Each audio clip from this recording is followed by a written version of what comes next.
My wife, Margaret. She looked at me one day and said, "I don't know how much time we have left, Walter." She said it like she was trying to tell me something, but I didn't listen. I was too busy working, too busy providing, to hear what she was really saying. My name is Walter. I'm 78 years old, and I want to tell you a story that will teach you one lesson, a lesson I wish someone had taught me when I was younger. I grew up in a small town in Ohio in the 1950s. It was a different time back then. I had a best friend, Jimmy Wilson, and we did everything together. We worked at the local diner, we played ball, we went to the movies. But here is what I never told anyone. Jimmy and we had big plans. We were going to leave that town, make something of ourselves, and never look back. We were 19 years old, and we felt invincible. We had just graduated from high school, and we were ready to take on the world. We worked 2 jobs each, saved up every penny, and bought 2 one-way tickets to New York City. I remember the day we left. Our families were crying, but we were too excited to notice. We were going to make it big. We were going to be somebody. But things didn't work out that way. We struggled to find work. We struggled to make ends meet. We had to share a small apartment with 3 other guys, and we had to eat at the soup kitchen just to get by. Jimmy, he got discouraged. He wanted to give up, but I kept pushing him. I kept telling him we could do it. But here is what I never told anyone. I was scared too. I was scared that we had made a mistake, that we would never make it. One day, Jimmy came to me and said, "Walter, I'm going back home. I'm done with this city. I'm done with the struggle." And I didn't know what to say. I felt like I was losing my best friend, my partner in crime. I tried to convince him to stay, but he had made up his mind. He left, and I was alone in that big city. I was 20 years old, and I felt like I had failed. I felt like I had let Jimmy down, like I had let myself down. But here is what I never told anyone. I was also relieved. I was relieved that I didn't have to share the burden with anyone else. I could focus on myself, on my own success. And that's exactly what I did. I worked harder than ever, I made new friends, and I started to make a name for myself. But as the years went by, I started to realize that something was missing. I had made it. I had become somebody, but at what cost? I had lost my best friend, my partner in crime. I had lost the one person who truly understood me. And I was left with a gaping hole in my heart. But here is what I never told anyone. I was also left with a lesson that I want to share with you. The lesson is this: life is short. It's shorter than you think. It's shorter than I thought. And if you don't make time for the people you love, if you don't make time for the things that truly matter, you will regret it. You will regret it when it's too late. I regret not spending more time with Jimmy.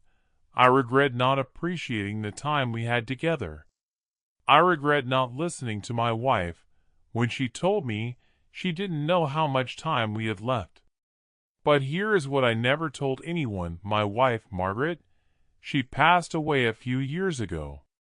And when she did, I realized that she was trying to tell me something that day. She was trying to tell me to slow down, to appreciate the time we had left. And I didn't listen. But now, I want you to listen. I want you to appreciate the time you have, the people you love. Don't make the same mistake I did. Now, I'm 78 years old, and I'm looking back on my life. And I can see the mistakes I made, the opportunities one missed. But I can also see the lessons I learned, the love I shared. and I want to share those lessons with you. My wife, Margaret, she looked at me one day and said, I don't know how much time we have left, Walter. And now I know what she meant. I know that life is short, and I want you to know it too. Please subscribe to my channel, and let's grow old together. As I look back on those words, I'm reminded of the countless moments Margaret and I shared, the laughter, the tears, and the quiet evenings spent watching the sunset together. She had a way of making me see the world in a different light, of finding beauty in the everyday moments that often go unnoticed. And it's those moments, those fleeting glimpses of joy and connection, that I want to hold on to, that I want to share with you. You see, when Margaret said that life is short, she wasn't just talking about the time we have on this earth. She was talking about the time we have with each other, the time we have to love, to learn, and to grow. And it's that realization that has driven me to create this channel, to share my stories, my experiences, and my lessons with you. I want to tell you about the time Margaret and I took a road trip across the country, just the two of us, with no particular destination in mind. We drove for hours, watching the landscape unfold before us, talking about our dreams, our fears, and our aspirations.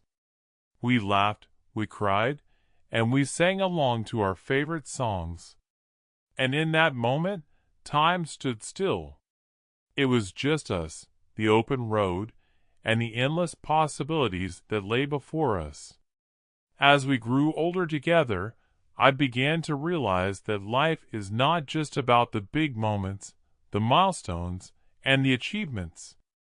It's about the small, quiet moments, the ones that often go unnoticed.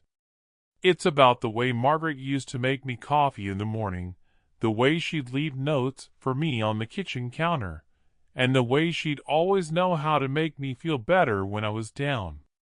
And it's those moments, those everyday moments, that I want to cherish, that I want to hold on to, and that I want to share with you.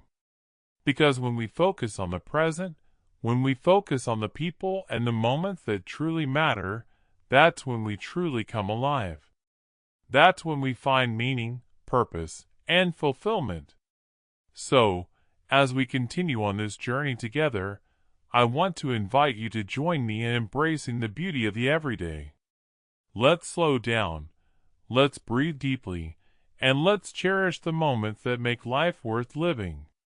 Let's grow old together, not just in years, but in wisdom, in love, and in the knowledge that every moment is a gift to be savored, to be shared, and to be remembered. And as I look back on my life, I'm reminded of the words Margaret once said to me. Walter, the greatest gift we can give each other is our presence. And it's that gift, that presence, that I want to give to you, to share with you, and to cultivate together. So let's be present, let's be mindful, and let's cherish every moment we have together. As I reflect on those words, I'm taken back to the moments I shared with Margaret, the laughter, the tears, the countless conversations that shaped my perspective on life. Her presence in my life was a gift, one that I often took for granted, but now I realize was the most precious thing I could have ever asked for. And it's this realization that has led me to understand the importance of being present, not just for others, but for myself as well. You see, when we're present, we're not worried about the past or anxious about the future. We're not caught up in our thoughts, reliving memories, or fearing what's to come. We're simply here, in this moment, experiencing life as it unfolds. And it's in this space that we can truly connect with others, with nature, with ourselves. It's where we can find peace, clarity, and a sense of purpose. I remember the first time Margaret and I went on a walk together. We lived in a small town surrounded by rolling hills and lush green forests. The sun was shining, and the air was filled with the sweet scent of blooming flowers. We walked in silence, taking in the beauty of our surroundings, and as we did, I felt a deep sense of connection to her, to the world around us, and to myself. It was as if time had stood still, and all that existed was this moment, this present moment. As we walked, Margaret pointed out the small things, the way the light danced through the leaves, the sound of the birds singing, the feel of the breeze on our skin. She had a way of noticing the details, of appreciating the beauty in the everyday, and it was infectious. She taught me to slow down, to observe, to listen, and to feel. And as I did, I began to see the world in a new light, to appreciate the little things, and to find joy in the simplest of moments.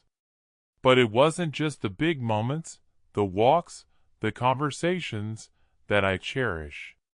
It was the small, everyday moments we shared, the laughter, the inside jokes, the silent understanding that came from being present with each other. It was the way she'd make me coffee in the morning, the way I'd surprise her with her favorite flowers, the way we'd sit together in silence, watching the sunset. These moments, they may seem insignificant, but they're the threads that weave our lives together, that create the tapestry of our relationships, and that give our lives depth, meaning, and beauty. As I look back, I realize that Margaret's presence in my life was a reminder that life is precious, that every moment counts, and that the time we have with each other is a gift. And it's this gift that I want to pass on to you, to share with you, and to cultivate together.